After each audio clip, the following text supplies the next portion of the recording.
Grabe, ang galing oh, kumukulo na. Oishi! Totoo nga, legit. Pero sobrang init nga dito sa labas. Ayaw, di ba?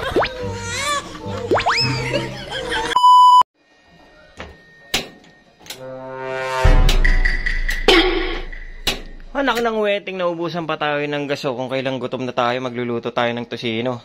Dahil nga, sobrang init naman sa labas. Ay, mahirap bumili. Oh no! Tara, may naisip akong idea. Sa labas nga tayo magluto. Sobrang init. Try natin yung araw. Yo, what's up sa inyo mga kapeks? Ayaw, di ba? Yun mga kapeks, so, kitang-kita nyo naman, naubusan tayo ng gas. Ay, magluluto pa naman tayo ng ulam natin, longganisa mga kapeks.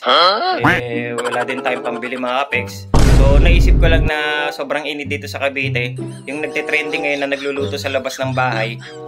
Alamin natin kung fake news nga ba or legit nga ba nakakapagluto ng ulam sa labas ng bahay. Lulutuin natin yung longganisa, try natin kung maluluto siya sa labas ng bahay. Oh no!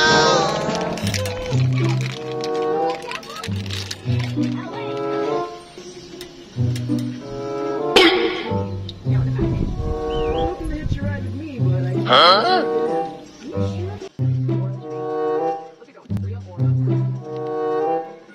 Tingnan natin kung maluluto itong niluluto natin na longganisa mga kapeks. Sana maluto. Papasok muna tayo. Sobrang init dito sa labas mga kapeks. Baka may stroke tayo. Init sa ulo. A few moments later. Wow!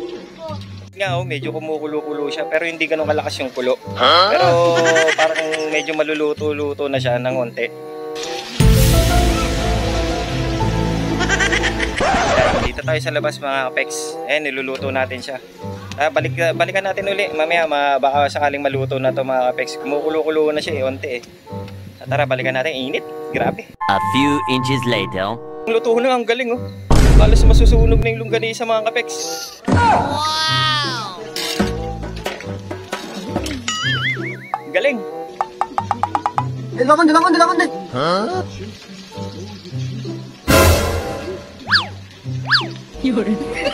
Ay!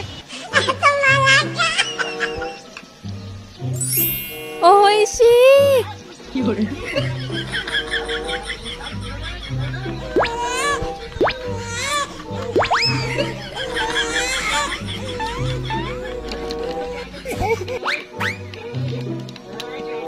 Totoo nga, legit. Pero sobrang init nga dito sa labas. Ayaw, di ba? Pasok na lang tayo ulit. Balikan na lang natin pagluto na yan mga kapeks.